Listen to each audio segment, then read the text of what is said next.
Mr. Akin. Thank you, Madam Chair. I think what I'm picking up from all of your testimony is, first of all, the SBIR money is, in a way, it's kind of pump priming. It isn't the thing that provides all the water in the well, but gets you started, and it gives you that sort of a certification and all. I was particularly interested in, Mr. Rapp, your background had been buying and selling in these various kinds of businesses, startup, high-tech kinds of things.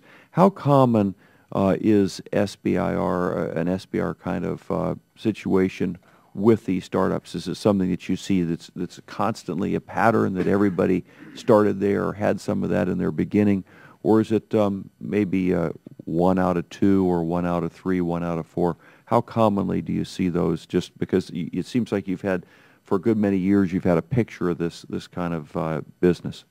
I don't have statistics, certainly, but I would say to you that success in this sort of program and attention to it, it comes as a result of a mindset within the company of focus on this as an opportunity.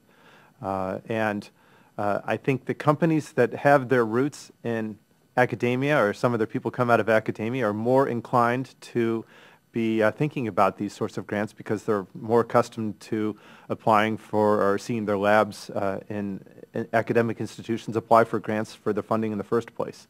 So it's more common in high-tech types of areas, you'd say, then, probably? I certainly would say that, and I would say that it's more common in companies where, again, there is just an academic history perhaps associated with some of the founders.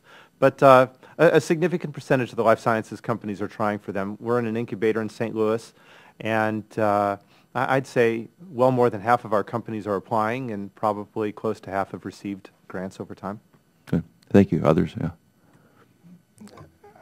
I agree with your comment that the SBIR is pump priming, but it does more than that. I think it's a diversification de-risking strategy as well. Many of the venture capitalists will provide money for later stage programs, particularly in this environment. And so this is an opportunity for the SBIR to fund some additional research projects that could evolve into another project that the venture capitalists will continue to fund. So I think that it's both pump priming, but also de-risking and diversifying. Thank you. Anybody else on those? Yeah.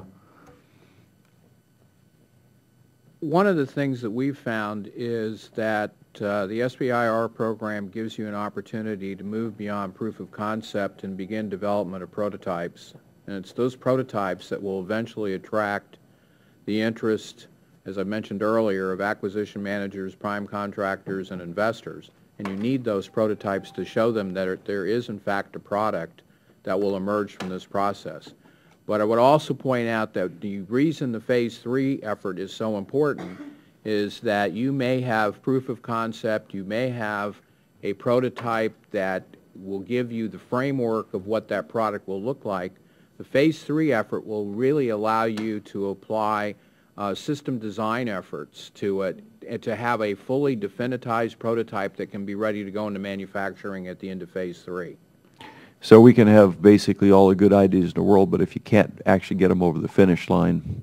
I think what I heard, pretty good consensus also on our panel, was something to the effect that even with limited supplies of money from a government point of view, probably quality would be the thing you would choose. That you really want a good fit. You want to have all the parameters right so that you are getting the good outcomes that you're shooting for.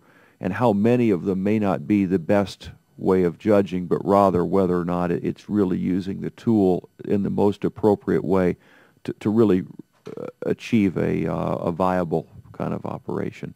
Is that a good? Yeah. I think my time is up. Thank you, Madam Chair.